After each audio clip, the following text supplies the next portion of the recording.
Hello everyone, नमस्कार दोस्तों। Uttar Pradesh public service commission के फाउंडेशन कोर्स में आप सभी का स्वागत है। तो प्रीवियस क्लास के अंदर जो भी कंटेंट था आई होप आपको अच्छे से समझ में आ गया होगा। अब हम उसी डिस्कशन को आगे बढ़ाते हैं और आज हम यूपी के बारे में, उत्तर प्रदेश के बारे में with reference to its historical context कुछ और बातें जानते हैं। प्री हिस्ट्री के बारे में हम लोगों ने पूरी तरीके से जान लिया था, specially with reference to Uttar Pradesh की हिस्ट्री, प्री हिस्ट्री। आज हम उत्तर प्रदेश की प्रोटो हिस्टोरिकल पीरियड के बारे में जानते हैं, इसकी प्रोटो हिस्ट्री फेज के बारे में बात करेंगे।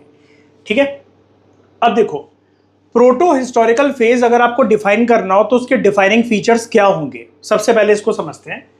तो जब भी ये वर्ड आता है प्रोटो हिस्टोरिकल पीरियड, ये एक इंपॉर्टेंट ट्रांजिशन फेज था। ट्रांजिशन फेज कैसे? प्री हिस्ट्री में इंसान पत्थर का उपयोग कर रहे थे।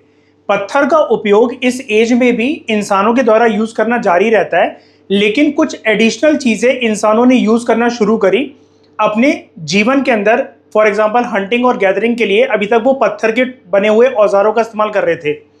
अब वो इस एज में कुछ मेटल्स जो हैं उसको इन्वेंट करेंगे और उसको भी यूज करेंगे अलोंग विद स्टोन इंप्लीमेंट्स। दोस्तों याद रखना, पत्थर का यूज करना, पत्थर से इंप्लीमेंट्स बनाना, टूल्स बनाना, इस एज के अंदर इंसानों ने बंद नहीं करा था। एडिशनल चीजें आ गई थी स्टोन इंप्लीमेंट्स के साथ, स्टोन टूल्स के साथ। तो प्रोटो हिस्टोरिकल फेज एक इंपॉर्टेंट ट्रांजिशन फेज है ह्यूमन सोसाइटी को लेकर, जहां पर टेक्नोलॉजी की बात होती है और कल्चर की एडवांसमेंट होती है विद रेफरेंस टू जो इंसान यहां पर रह रहे थे। तो यहां पर आप ऐसा बोल सकते हो कि तीन कैरेक्टरिस्टिक फीचर्स होती है प्रोटो हिस्टोरिकल फेज की। एक, ह्यूमन सोसाइटी का इवॉल्व होना। इवॉल्व कैसे? जैसा कि मैंने अभी आपको बताया, स्टोन टूल्स के अलावा कुछ अन्य धातुओं के बने हुए टूल्स को इस्तेमाल करने लगे थे इंसान। नई नई टेक्नोलॉजी को इन्वेंट करना और कल्चर जो है as compare to prehistorical phase, proto historical phase के अंदर कल्चर के अंदर थोड़ी सी एडवांसमेंट देखने को मिलती है। ठीक है, तो यहां पर इसके प्रोमिनेंट कैरेक्टरिस्टिक फीचर्स क्या थे? ह्यूमन बीइंग्स जो है उन्होंने इस एज में सबसे पहले मेटल्स का यूज करना स्टार्ट करा। प्रोटो हिस्टोरिकल फेज में सबसे पहले मेटल्स का यूज करना स्टार्ट करा। प्री हिस्टोरिकल फेज में क्या कर रहे थे इंसान? सिर्फ स्टोन्स का यूज कर रहे थे। अब यहां पर स्टोन्स के साथ जो मेटल्स हैं उनका भी यूज करना इंसान ने स्टार्ट करा। सबसे इंपॉर्टेंट मेटल जो इंसानों के द्वारा इस एज में यूज करा गया, दैट वाज कॉपर। तो यहां से एक फैक्चुअल सवाल यह बन सकता है कि पहला ऐसा कौन सा मेटल था इंसानों ने जो यूज करा। ऑर्डर में मैं आपको बताता हूं। सबसे पहला मेटल इंसानों ने यूज करा कॉपर, उसके बाद ब्रॉन्ज और फाइनली आयरन। तो अगर इसका एक ऑर्डर आ जाए, क्रोनोलॉजिकल ऑर्डर आ जाए कि इन सारे मेटल्स को अरेंज करो जो इंसानों ने इतिहास में यूज करे, सबसे पहले होगा कॉपर, उसके बाद ब्रॉन्ज और फिर आता है आयरन, CBI। ठीक है, ऐसे आप याद कर सकते हो। कॉपर के अलावा स्टोन इंप्लीमेंट, जैसा कि मैंने आपको बताया, इसको याद रखना। ऐसा नहीं था कि प्री हिस्टोरिकल फेज में इंसान स्टोन टूल्स यूज कर रहे थे तो इस एज में प्रॉपर तरीके से डिस्कार्ड ही कर दिए थे इंसानों ने, कि बिल्कुल यूज ही नहीं करते थे। वो यूज हो रहे थे, लेकिन कॉपर एक एडिशनल चीज थी, एक एडिशनल टेक्नोलॉजी थी। आप उसको टेक्नोलॉजी ही कहोगे वैसे, क्योंकि यहाँ पर इन्वेंशन को हम हिस्ट्री में टेक्नोलॉजी से डिनोट करते हैं, वर्ड से। तो कॉपर के अलावा, स्टोन टूल्स के अलावा कॉपर टूल्स भी इंसानों ने यूज करना यहाँ पर स्टार्ट कर दिए थे। और इस एज को हम लोग बोलते हैं चैल्कोलिथिक कल्चर, यानी कि प्रोटो हिस्टोरिकल फेज को आप चैल्कोलिथिक कल्चर वर्ड से भी डिनोट कर सकते हो। और ये टाइम पीरियड जाता है फ्रॉम 3000 टू 500 BC। ठीक है, एक मेजर पार्ट इस कल्चर का ये है प्रोटो हिस्टोरिकल फेज का, जो कि माना जाता है इंडस वैली सिविलाइजेशन या हड़प्पन सिविलाइजेशन एक प्रोटो हिस्टोरिकल फेज का बहुत इंपॉर्टेंट एस्पेक्ट है। हालांकि जो हमें इंडस वैली सिविलाइजेशन के अंदर प्रोमिनेंट फीचर्स देखने को मिलते हैं वो हमें इससे पहले भी देखने को मिले हैं और इसके बाद भी देखने को मिले हैं। किसके बाद और किसके पहले की बात हो रही है? इंडस वैली सिविलाइजेशन के जो प्रोमिनेंट फीचर्स हैं, ऐसे कुछ फीचर्स यहां पर बोला जा रहा है कि इंडस वैली सिविलाइजेशन के जस्ट पहले भी थे और जब वो डिक्लाइन हो गया तो उसके बाद भी हमें देखने को मिलते हैं। उत्तर प्रदेश के अंदर जो इंपॉर्टेंट आर्कियोलॉजिकल साइट्स हमें मिली हैं with reference to proto historical period, वो कौन सी है? दो साइट है, एक मेरठ और दूसरी सहारनपुर। ठीक है, तो ये आर्कियोलॉजिकल साइट्स हैं जो उत्तर प्रदेश के अंदर आपको देखने को मिलती हैं, मेरठ और सहारनपुर। इंपॉर्टेंट फाइंडिंग्स क्या है इस पीरियड से रिलेटेड? कॉपर के टूल्स का मिलना, स्टोन इंप्लीमेंट्स पहले भी यूज हो रहे थे प्री हिस्टोरिकल फेज के अंदर, अब वो थोड़े से रिफाइन हो गए, उनको और ज्यादा एरियाज में इंसानों ने इंप्लीमेंट करना, यूज केस बेसिकली उसका बढ़ा दिया, वो शुरू करा। कॉपर के ऑर्नामेंट्स जैसे ज्वेलरीज वगैरह होती है वो इंसानों ने यूज करना शुरू करा, बनाना शुरू करा। और पॉटरी कल्चर जो है वो भी यहां पर एडवांसमेंट कर रहा था, नए नए तरह के पॉट्स, उसके ऊपर नए नए प्रकार की जो डिजाइन्स हैं वो इंसानों ने बनाना शुरू करी। ठीक है, तो यहां पर ये लिखा हुआ है दोस्तों, जो प्रोटो हिस्टोरिकल पीरियड है वो बेसिकली एक तरह से नींव रखने का काम करता है ये वाला फेज, क्योंकि यहां पर हमने बात करी थी ना, ये एक फेज ऑफ ट्रांजिशन है। ठीक है, यानी कि जैसे अगर पहला स्टेप किसी चीज का ये है तो दूसरा स्टेप उसके बाद ये आएगा। तो प्रोटो हिस्टोरिकल फेज एक प्रकार से नींव रखने का काम करता है, एक फाउंडेशन है। किस चीज के लिए फाउंडेशन है? अर्ली अर्बन सेंटर्स के लिए, टेक्नोलॉजिकल एडवांसमेंट्स के लिए, और कॉम्प्लेक्स सोसाइटीज की कैसे ग्रोथ होती है। कॉम्प्लेक्स सोसाइटीज का दोस्तों यहां पर यह मतलब है कि इंसानों की बुद्धि में परिवर्तन आया, जो अभी तक चीजें उन्होंने इन्वेंट कर रखी थी उस इन्वेंशन में नई नई चीजें ऐड हुई, और जो यूज केस था, जो चीजें अभी तक वो यूज कर रहे थे उसका अगर लिमिटेड यूज केस था तो अब वो यूज केस बढ़ गया। ऐसी सोसाइटीज में जहां पर इंसानों की बुद्धि, इंसानों के सोच विचार, इंसानों की इन्वेंशन इस प्रकार से इतनी से होते हुए इतनी ज्यादा हो जाती है, तब हम ऐसी सोसाइटीज को कॉम्प्लेक्स सोसाइटीज कहते हैं। ठीक है, तो ये था एक बेसिक बातें कुछ, और सारे के सारे फैक्ट्स यहां पर थे आपके with reference to proto historical period in Uttar Pradesh. Uttar Pradesh के रेफरेंस में हमने दो साइट्स की यहां पर बात करी, मेरठ और सहारनपुर की। ठीक है, अब हम जानते हैं हड़प्पन सिविलाइजेशन के बारे में with reference to Uttar Pradesh. ठीक है, तो इंडस वैली सिविलाइजेशन या जिसको हड़प्पन सिविलाइजेशन भी कहा जाता है। सबसे पहले तो दोस्तों मेरा एक सवाल आपके लिए कि क्यों हम इंडस वैली सिविलाइजेशन को हड़प्पन सिविलाइजेशन भी कहते हैं? क्यों हम उसको, हड़प्पा में तो बहुत सारी साइट्स थी, मोर देन 1000 साइट्स हैं वहां पर तो, और जैसे मोहनजोदारो है, लोथल है, धौलावीरा है, कालीबंगन है, राखीगढ़ी है, चानूडारो है, कोटदीजी है, अमरी है। तो हम उसको ऐसे क्यों नहीं कहते हैं? इंडस वैली सिविलाइजेशन को हड़प्पन सिविलाइजेशन ही क्यों कहा जाता है? उसको मोहनजोदारियन सिविलाइजेशन, लोथल सिविलाइजेशन, सुरकातोड़ा सिविलाइजेशन, ये नाम से हम क्यों नहीं डिनोट करते हैं? तो इसका आंसर ये है, जो इंडस वैली सिविलाइजेशन की बहुत सारी साइट्स थी उसके अंदर हड़प्पा जो थी, it was the first site to be discovered. पहली साइट जो डिस्कवर करी गई amongst all the sites of Indus valley civilization वो थी हड़प्पा। इसलिए हम इंडस वैली सिविलाइजेशन को हड़प्पन सिविलाइजेशन भी कहते हैं। ठीक है, तो यहां पर कुछ एडवांसमेंट्स क्या आपको देखने को मिलती है, थोड़ा सा मैं इसको जूम कर देता हूं, क्या हो गया इसमें, हाँ ठीक है। तो जो मेथड है, एक नई तरीके का मेटल बनाया गया जो कि धरती में गड़ा हुआ आपको देखने को नहीं मिलता है। दो मेटल्स को यूज करके जब आप एक नया मेटल बनाते हो, उसको साइंस में आपने सुना होगा, हम एक नाम से बुलाते हैं जिसको हम कहते हैं एलॉय। तो यहां पर इंसानों ने नए प्रकार का मेटल, दो मेटल्स को मिक्स करके यूज करना शुरू करा। तो वो कौन से मेटल्स की यहां पर बात हो रही है? एक कॉपर और दूसरा टिन। तो अगर आप कॉपर को टिन में मिक्स कर दो तो आपके पास कौन से मेटल की प्राप्ति होती है? बेसिकली मेटल ना कह के आप इसको अगर परफेक्ट साइंटिफिक नेम दो तो इसको हम एलॉय कहते हैं, तो आपको मिलता है ब्रॉन्ज। तो इंसानों ने इंडस वैली सिविलाइजेशन के फेज में टिन को कॉपर के साथ मिक्स करा ताकि वो ब्रॉन्ज के जो धातु हैं, ब्रॉन्ज अपने आप में एक धातु है, ब्रॉन्ज के मटेरियल्स बेसिकली जो है वो बना सके। ठीक है, और इस एज को बोला गया कॉपर स्टोन एज कल्चर। ठीक है, जिसकी वजह से बर्थ होता है कॉपर ब्रॉन्ज एज कल्चर का। आगे चलकर इसको ब्रॉन्ज एज सिविलाइजेशन भी आप कह सकते हो। यानी कि Indus valley civilization, Harappan civilization की जो पहचान है वो कौन से मेटल से है? वो ब्रॉन्ज से है। और कोई आपसे पूछे कि ब्रॉन्ज बनता कैसे है, तो ब्रॉन्ज बनता है कॉपर और टिन को मिक्स कर। ठीक है, यहां तक आई होप आपको क्लैरिटी मिल गई होगी। उसके बाद ये एक ऐसी एज है जो कि रिप्रेजेंट करता है हड़प्पन सिविलाइजेशन को। यानी कि जो ब्रॉन्ज सिविलाइजेशन हम कह रहे हैं, यहां पर हड़प्पन सिविलाइजेशन की अल्टीमेटली बात हो रही है। ये पहला अर्बन सिविलाइजेशन था साउथ एशिया के अंदर। वेरी इंपॉर्टेंट फैक्ट जो कि प्लेस में आपसे पूछा जा सकता है कि पूरे के पूरे इंडियन सब कॉन्टिनेंट के अंदर या साउथ एशिया रीजन के अंदर सबसे पहला अर्बन सिविलाइजेशन कौन सा था?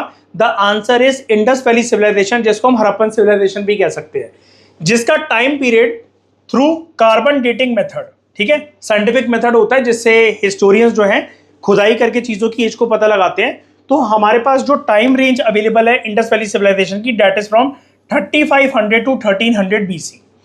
जो इंडस वैली सिविलाइजेशन है दोस्तों, उसके 3 फेजेस होते हैं। एक इसका प्री हड़प्पन फेज, एक मैच्योर फेज और एक पोस्ट हड़प्पन फेज।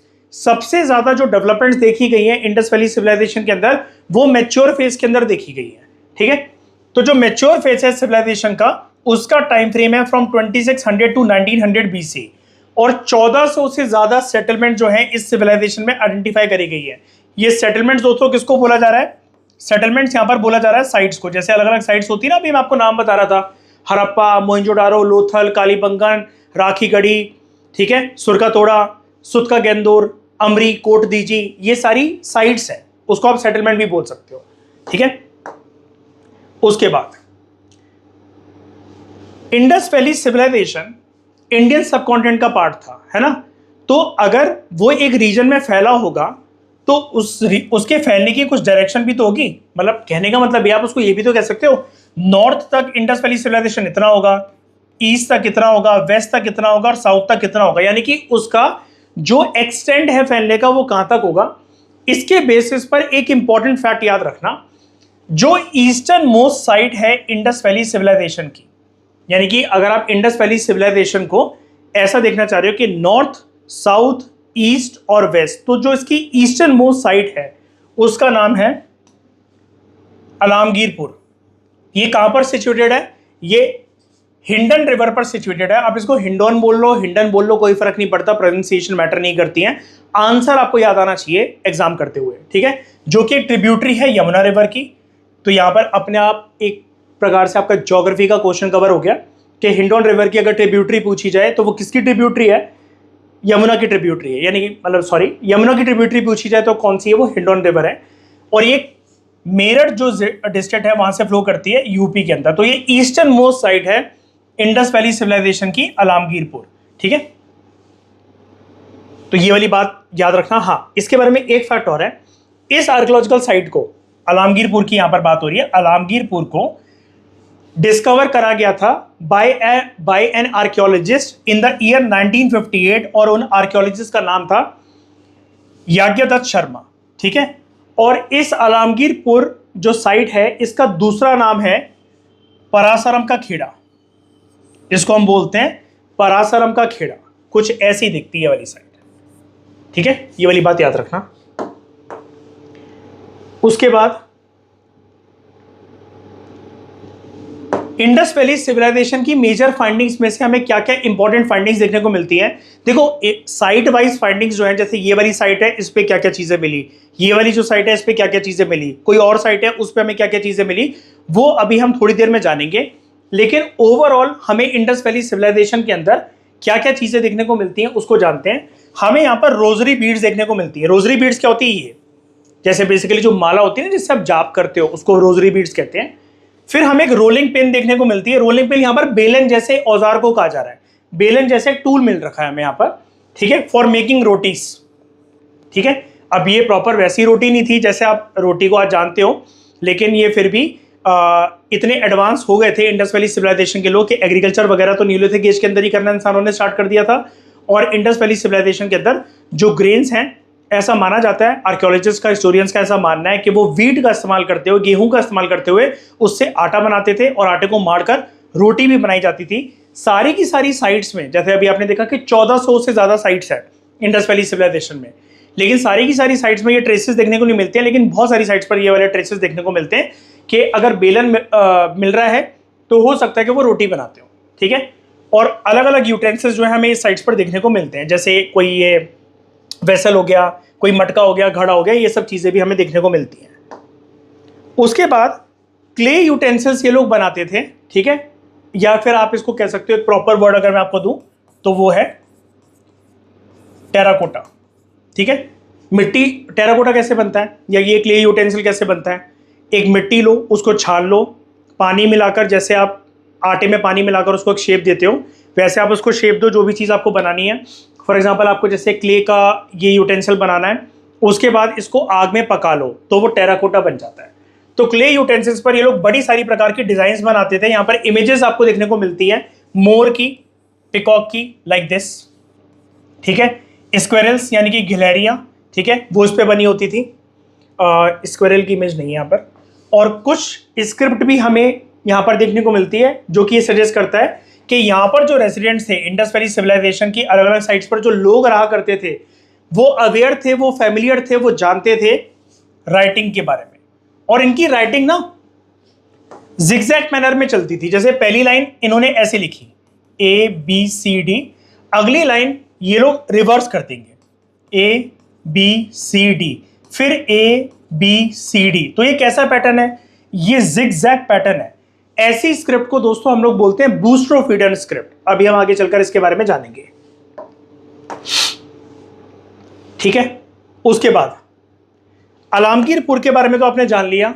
ये ईस्टर्न मोस्ट साइट है इंडस वैली सिविलाइजेशन की, मेरठ के जिले में है उत्तर प्रदेश के अंदर। लेकिन आलमगीरपुर के अलावा हड़प्पन एज की जो कुछ इंपॉर्टेंट साइट्स हैं जो कि यूपी में आपको, सिर्फ यूपी में जो आपको देखने को मिलती हैं, उसके नाम मैंने यहां पर लिखे हुए हैं।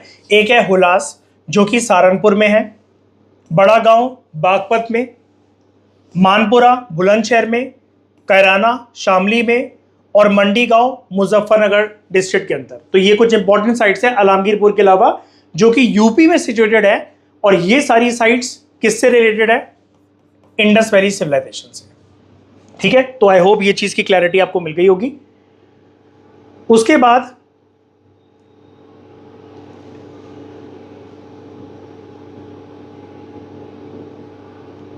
हाँ, उसके बाद अगर हम सिग्निफिकेंस की बात करें, इंडस वैली सिविलाइजेशन की सिग्निफिकेंस क्या है? ये फर्स्ट अर्बन सिविलाइजेशन है साउथ एशिया का। यहां पर एडवांसमेंट हमें देखने को मिलती है। यहां पर हमें एडवांसमेंट देखने को मिलती है विद रिस्पेक्ट टू, इन्होंने अपने घरों वगैरह की, पूरी टाउन की प्लानिंग बहुत अच्छी तरीके से कर रखी थी। यहां पर ड्रेनेज सिस्टम बहुत अच्छा था। हाथों के बने हुए ये लोग वेरियस यूटेंसिल्स वगैरह बनाते थे जिसको हम हैंडीक्राफ्ट्स कहते हैं। They were involve in trade and writing also. Writing मैंने आपको बूस्ट्रोफीडर स्क्रिप्ट के बारे में अभी बताया।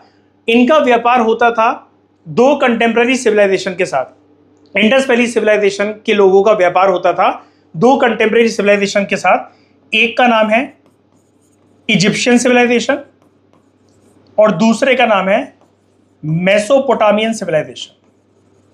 इजिप्शियन सिविलाइजेशन और मेसोपोटामियन सिविलाइजेशन के लोगों के साथ इनका व्यापार होता था। और इंडस वैली सिविलाइजेशन एक प्रकार से एक नींव रखने का काम करता है कि कैसे इंसानों के अंदर हमें एक ऐसा फेज देखने को मिलता है जिसके अंदर हमें उनकी सोशल, इकोनॉमिक और कल्चर डेवलपमेंट देखने को मिलती है। और जो साइट्स है यूपी के अंदर, ये इंपॉर्टेंट सेंटर्स हैं अगर हमें हड़प्पन कल्चर को समझना है और उसके ईस्टर्न मोस्ट एक्सपेंशन वाले पॉइंट को समझना है। यहां पर किसकी बात करी जा रही है? ईस्टर्न मोस्ट एक्सपेंशन वाले पॉइंट की, आलमगीरपुर की, जो कि इंडस वैली सिविलाइजेशन की ईस्टर्न मोस्ट साइट है, ठीक है। तो इसमें यस, हमारा कुछ भी नहीं रह गया, हमने सब कुछ कवर कर लिया। और ये जो सेटलमेंट्स वाले जो पॉइंट था ना, ये कुछ ऐसे प्रॉपर तरीके से घर वगैरह बनाकर इन्होंने पूरा अपना गांव, अपनी एक पूरी बस्ती बसा रखी थी। और कभी कभार तो इनके हाउसेज, जैसा कि अभी तो यहाँ पर आपको एक ग्राउंड फ्लोर टाइप स्ट्रक्चर देखने को मिल रहे हैं, कभी कभार इनके हाउसेज 2 से 3 फ्लोर्स के भी होते थे। बहुत सारी जगह पर ऐसे ट्रेसेस, ऐसे एविडेंसेस आर्कियोलॉजिस्ट को देखने को मिले, ठीक है। अब आलमगीरपुर के बारे में दोस्तों आपने जान लिया। यूपी के अंदर with reference to Indus valley civilization जो इंपॉर्टेंट साइट्स हैं अपार्ट फ्रॉम आलमगीरपुर, उसके बारे में आपने जान लिया। अब हर एक इंपॉर्टेंट साइट जो कि यूपी में पाई गई है, उत्तर प्रदेश में पाई गई है, उस साइट के साथ उस पर्टिकुलर जगह में क्या कैरेक्टरिस्टिक फीचर्स हमें देखने को मिलते हैं इंडस वैली सिविलाइजेशन के, अब हम उसको जानते हैं। तो मेजर हड़प्पन साइट्स जो कि यूपी में है with reference to Indus valley civilization, या आप इनको हड़प्पन साइट्स भी कह सकते हो उत्तर प्रदेश की। तो ईस्टर्न मोस्ट जो फ्रंटियर है इंडस वैली सिविलाइजेशन का, वो आपने देखा वो आलमगीरपुर तक एक्सटेंड होता है जो कि उत्तर प्रदेश के मेरठ जिले में है। इसके अलावा बड़ी सारी हड़प्पन साइट्स हैं वो डिस्कवर करी गई है इस रीजन के अंदर, जो कि रिफ्लेक्ट करती है कल्चर कैसे एक्सपेंड हो रहा था इस टाइम पीरियड के अंदर, सेटलमेंट पैटर्न कैसे थे कि घर वगैरह बनाकर वो रह रहे हैं, साफ सफाई का उनको ध्यान है, घरों में बाथरूम है, सड़कों पे नालियां हैं, नालियां ढकी हुई हैं। और इकोनॉमिक एक्टिविटीज हड़प्पन्स कौन कौन सी करते थे बियॉन्ड देयर कोर एरिया जहां पर वो रहते थे उसके आसपास, क्योंकि ये एक साइड की बात नहीं हो रही यहाँ पर इंडस वैली सिविलाइजेशन में, 1400 से ज्यादा साइट्स यहाँ पर, 1400 से ज्यादा साइट्स आपको देखने को मिलती है। ठीक है, तो कुछ जो प्रोमिनेंट साइट्स हैं यहाँ पर वो है आलमगीरपुर, हुलास, मंडी विलेज, बड़ा गांव, सनौली, भतपुरा और मानपुरा। ठीक है, यहाँ पर आपको कुछ इंपॉर्टेंट साइट्स देखने को मिलती हैं इन सारी जगह पे। अब एक एक करके हम जानते हैं कि कौन सी साइट में क्या राज छुपा हुआ है with reference to Indus valley civilization, और हम पर्टिकुलरली सिर्फ और सिर्फ बात करने वाले यूपी के बारे में। ठीक है, तो सबसे पहले हम बात करते हैं आलमगीरपुर के बारे में। ये बड़ा क्यों नहीं हो रहा? हाँ, अब आपको ये अच्छे से देखिएगा। आलमगीरपुर कौन सी डिस्ट्रिक्ट में, याद रखना मेरठ में है आलमगीरपुर। ठीक है, अभी तो बेसिक तरीके से आपने तो उसके बारे में जान लिया, कौन सी रिवर वगैरह यहां से पास होती है, चीजें क्या क्या मिलती हैं अलग अलग साइड्स पे, इसके बारे में जानते हैं। मेरठ से लगभग 25 किलोमीटर दूर है ये वाली साइड। ये यमुना की जो ट्रिब्यूटरी है हिंडौन रिवर, उसके ईस्टर्न बैंक पर सिचुएटेड है ये। ठीक है, जैसे ये नदी का किनारा है तो उसके ईस्टर्न साइड पर लोकेटेड है आलमगीरपुर। ठीक है, कितनी पुरानी है वाली साइट, आर्कियोलॉजिस्ट का क्या कहना है, 3300 टू 1300 BC के टाइम फ्रेम की वाली साइट है। ठीक है, अब यहां पर एक एंशिएंट माउंट पाया गया है। माउंट क्या होता है, ऐसे बेसिकली जिसकी शेप बनी हो मिट्टी से, ऐसा आसपास का रीजन ऐसा हो नीचे, लेकिन जिसकी ऊंचाई बेसिकली यहां पर हो ऐसी। ठीक है, इसको माउंट स्ट्रक्चर कहते हैं। तो यहां पर जो एंशिएंट माउंट मिला है लोकली, इसको आलमगीरपुर में मेरठ डिस्ट्रिक्ट के लोग जो है एक नाम से बुलाते हैं, उसको कहा जाता है परशुराम। जो भगवान परशुराम है ना, उसके नाम पर इसका नाम रखा गया है परशुराम का टीला। ठीक है, और ये इतना कितने एरिया में स्प्रेडेड है, 60 इंटू 50 मीटर के अंदर ये स्प्रेडेड है। ठीक है, और ये अर्लीस्ट, वेरी इंपॉर्टेंट पॉइंट, इस साइट को आलमगीरपुर को अर्लीस्ट हड़प्पन साइट जो है वो समझा जाता है उत्तर प्रदेश की। यहां पर क्या क्या चीजें मिली हैं आर्कियोलॉजिस्ट को, यहां पर पॉटरी मिली है आर्कियोलॉजिस्ट को, जैसा कि अभी मैं आपको एक स्क्रिप्ट का नाम बता रहा था ना, जिगजैग पैटर्न में, जैसे पहले सीधी लाइन लिखना, फिर ऐसे, पहली लाइन यहां पर जा रही है, फिर ऐसे, फिर सीधे, फिर उल्टा। तो ये जो जिगजैग पैटर्न के अंदर जो स्क्रिप्ट लिखी गई है उसको हम कहते हैं बूस्ट्रोफीडन स्टाइल की पिक्टोग्राफिक स्क्रिप्ट। यानी कि जिगजैग पैटर्न में तो लिखा हुआ है लेकिन लेटर्स ना लिखकर वहां पर कुछ पिक्चर्स, कुछ सिंबल्स बनी हुई है। ठीक है, कुछ इस प्रकार से। ओके, तो ये सब चीजें हमें देखने को मिलती है आलमगीरपुर के अंदर। पहली साइड हमारी कवर हो गई यूपी के अंदर। दूसरी साइड जानते हैं हुलास। ये कहां पर है, सहारनपुर डिस्ट्रिक्ट में है। ये यमुना के रिवर बैंक पर सिचुएटेड है। यहां पर हमें एविडेंसेस देखने को मिलते हैं, यानी कि टाइम फ्रेम बहुत बड़ा था जो इंसानों ने यहां पर अपना गुजारा, क्योंकि अर्ली हड़प्पन फेज से लेकर लेट हड़प्पन फेज तक के टाइम पीरियड में हमें यहां पर सेटलमेंट्स और लोगों के साथ जुड़े हुए कुछ अवशेष यहां पर देखने को मिलते हैं। जो आर्कियोलॉजिकल रिमेन्स यहां पर पाए गए खुदाई करते हुए आर्कियोलॉजिस्ट को क्या क्या चीजें मिली, यहां पर कुछ कॉपर के टूल्स मिले, टॉय कार्ड्स मिले जैसे ये, ठीक है, बीड्स मिले, कुछ मोती वगैरह, टेराकोटा के ऑब्जेक्ट्स मिले, बैंगल्स मिले जैसे ये, और सील्स मिली विद इंस्क्रिप्शंस कि उसके ऊपर कुछ ना कुछ बेसिकली लिखा हुआ है, कुछ गड़ा हुआ है। यहां पर क्रिस्टल क्लियर एविडेंस हमें देखने को मिला एग्रीकल्चर एक्टिविटीज का, जो यहां पर रहने वाले लोग करते थे। वो क्या क्या उगाते थे, वो ग्राम उगाते थे, यानी कि चना, पीस, मटर, रागी और बारले की वो यहां पर खेती करते थे। ठीक है, तो हुलास के बारे में भी आपने सब जान लिया। अब मंडी विलेज कहां पर है, ये मुजफ्फरनगर डिस्ट्रिक्ट के अंदर है। ये भी यमुना के ईस्टर्न बैंक पर लोकेटेड है, और यहां पर हड़प्पन ज्वेलरी बहुत भारी भरकम मात्रा के अंदर पाई गई है इस वाली साइड पर यूपी के अंदर। तो आर्कियोलॉजिस्ट को यहां पर क्या मिला खुदाई करते हुए, कॉपर के कुछ वेसल्स मिले, गोल्ड के बीड्स मिले, यहां पर ऐसे वैसे बीड्स नहीं मिले, यहां पर गोल्ड के बने हुए बीड्स मिले, यहां पर गोल्ड के मोती। ठीक है, और बड़े सारे बीड्स मिले हैं आर्कियोलॉजिस्ट को यहां पर, जिनकी अलग अलग शेप है, उनका अलग अलग साइज है, इंक्लूडिंग होलो हेडेड वेराइटीज। होलो हेडेड मतलब बेसिकली क्या कि अगर आप उस बीड को देखोगे तो आर पार आप देख सकते हो कि हो सकता है कि वो माला वगैरह बनाने के काम आता हो, उसके अंदर से कोई धागा वगैरह इंसर्ट करके ये लोग पहनते हो।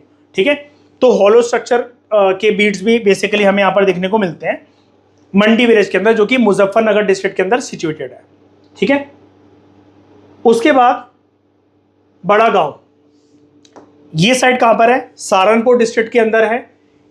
ये साइट सिचुएटेड है on the banks of mascara river, याद रखना मस्कारा रिवर पर सिचुएटेड है। इसको पोस्ट हड़प्पन साइट कंसिडर करा जाता है। जब भी दोस्तों नाम आता है ना पोस्ट हड़प्पन, तो समझ जाना उस टाइम पर हड़प्पा के डिक्लाइनिंग फेज की बात हो रही है कि हड़प्पा पूरा का पूरा डिक्लाइन हो गया था। मैंने आपको बताया ना सबसे ज्यादा जो एडवांसमेंट्स हुई है वो मैच्योर फेज के अंदर हुई है, ठीक है।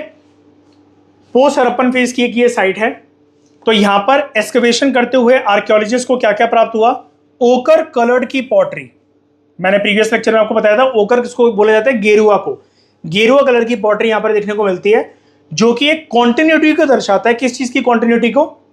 कल्चरल कॉन्टिन्यूटी को बिटवीन पोस्ट हड़प्पन फेज और अर्ली वैदिक कल्चर। हड़प्पन सिविलाइजेशन के बाद वैदिक कल्चर शुरू होता है, जिसमें 4 वेदास डेवलप हुए, ऋग्वेद, यजुर्वेद, सामवेद और अथर्ववेद। और वेदास किसके द्वारा लिखे गए हैं? ये आर्यंस के द्वारा लिखे गए, ऐसा हिस्टोरियंस का मानना है। और आर्यंस ने इन्वेजन यहां पर करी थी। हड़प्पा के डिक्लाइन के पीछे बड़ी सारी थ्योरीज दी जाती हैं। उनमें से एक थ्योरी ये बोलती है कि आर्यंस ने क्योंकि यहां पर इन्वेजन करी थी, यहां पर घुसपैठ करी थी और लोकल हड़प्पन्स को यहां से इरेडिकेट कर दिया था, हटा दिया था। उसके बाद आर्यंस का आगमन यहां पर होता है और वो 4 वेदास लिखते हैं, ठीक है। तो पोस्ट हड़प्पन फेज से लेकर अर्ली वैदिक एज तक एक कल्चरल कॉन्टिन्यूटी देखने को मिलती है हमें इस वाली साइड में, जो कि है बड़ा गांव। उसके बाद सनौली, जो कि कहां पर है? बागपत जिले में है। इसको एक्सकवेट करा गया था इस वाली साइड को under the supervision of doctor DV Sharma, ठीक है। ये वाली साइड भी पोस्ट हड़प्पन फेज से बिलोंग करती है। यहां पर खुदाई करते हुए आर्कियोलॉजिस्ट को किन किन चीजों की प्राप्ति हुई? एक हड़प्पन सीमेंट्री हमें मिली है। सीमेंट्री मतलब जहां पर मुर्दों को गाड़ा जाता है, ग्रेवयार्ड, ठीक है, ये मिली है। और वो सीमेंट्री बिल्कुल वैसी ही है जैसे हमें इंडस वैली सिविलाइजेशन की और साइट्स पर देखने को मिलती है सीमेंट्री, जैसे हड़प्पा में जो कि पाकिस्तान में है, कालीबंगन जो कि राजस्थान में है, और धौलावीरा जो कि गुजरात में है। यानी कि सीमेंट्री के evidences with reference to Indus valley civilization हमें हड़प्पा में भी देखने को मिलते हैं, कालीबंगन में भी, धौलावीरा में भी। बिल्कुल वैसे ही ग्रेवयार्ड, वैसी ही सीमेंट्री हमें देखने को मिली है सनौली के अंदर, जो कि बागपत डिस्ट्रिक्ट के अंदर है, ठीक है। और ये एक पोस्ट हड़प्पन फेज की एक साइट है। उसके अलावा लास्ट 2 साइट्स के बारे में यहां पर बात हो रही है, भातपुरा और मानपुरा। ये कहां पर है? बुलंदशहर डिस्ट्रिक्ट के अंदर है। ये हड़प्पन पीरियड की सेटलमेंट्स को रिप्रेजेंट करता है। यहां पर लोग बेसिकली अपना घर वगैरह बनाकर रहते थे, ठीक है। तो ये सेटलमेंट्स को दर्शाता है ये वाली साइड। और यहां पर जो फाइंडिंग्स मिल रखी है वो क्या क्या मिल रखी है? हड़प्पन पॉटरी हमें देखने को मिलती है, और कुछ टेराकोटा के बने हुए खिलौने, जो कि हो सकता है कि हड़प्पन साइड के अंदर हड़प्पन सिविलाइजेशन के जो लोग हैं, अलग अलग साइड के अंदर जो लोग रहते थे, वो अपने बच्चों के मनोरंजन के तौर पर उसको बनाते होंगे कि जब वो एक्टिविटीज़ में बिजी हैं तो बच्चे रोना मतलब बेसिकली रोए ना और रोना गाना ना बचाएं, तो उसके लिए वो खिलौने उनके लिए बनाते होंगे। तो टेराकोटा के टॉयज के एविडेंसेस भी हमें यहाँ पर देखने को मिलते हैं, ठीक है। लास्ट में फिर आपसे ये बोला जा रहा है, ये जो हड़प्पन साइट्स हैं उत्तर प्रदेश के अंदर, ये ईस्टर्न मोस्ट एक्सपेंशन हमें बताती है इंडस वैली सिविलाइजेशन का, और शुरुआत यहाँ पर होती है आलमगीर पोर्ट से। ये जो साइट्स हैं ये सिर्फ हमारी अंडरस्टैंडिंग को एनरिच नहीं करती हैं विद रिस्पेक्ट टू कि हड़प्पा में क्या क्या चीज़ें पाई गई, वहाँ के लोग खेती बाड़ी कैसे करते थे, क्या क्या सामान वो बनाते थे, किस किस तरीके का उनका ट्रेडिंग सिस्टम था। लेकिन इन साइट्स को पढ़ते हुए हमें एक गहराई से जानकारी इस चीज़ की भी देखने को मिलती है कि कैसे हड़प्पन फेज की शुरुआत हुई, वो अपनी चरम सीमा पर पहुंचा, उसके बाद वो एकदम से डिक्लाइन कर गया, ठीक है। यानी कि हड़प्पन से पोस्ट हड़प्पन फेज के बारे में भी हमें जानने को मिलता है। और उसके बाद एक लंबे गैप के बाद, बहुत सालों के गैप के बाद, कैसे आगमन होता है वैदिक कल्चरल फेजेस का, यानी कि वैदिक एज का, और जिसके अंदर अगेन 2 बाइफर्केशन होती हैं, अर्ली वैदिक एज और लेटर वैदिक एज, ठीक है। इसको हम आगे चलकर अपने लेक्चर में कॉम्प्रिहेंसिव तरीके से कवर करेंगे और बातों को समझेंगे, आई होप। लेकिन इतनी डिस्कशन आपको अच्छे से समझ में आई होगी। तो ये दोस्तों हमने बात करी proto historical phase of Uttar Pradesh, Harappan civilization का क्या पूरा का पूरा सिनेरियो था यूपी के अंदर, और उत्तर प्रदेश के अंदर कौन कौन सी ऐसी साइट्स पाई गई हैं जिनका लेना देना है with reference to Indus valley civilization. इस डिस्कशन में दोस्तों फिलहाल लेते हैं। Thank you very much for discussion.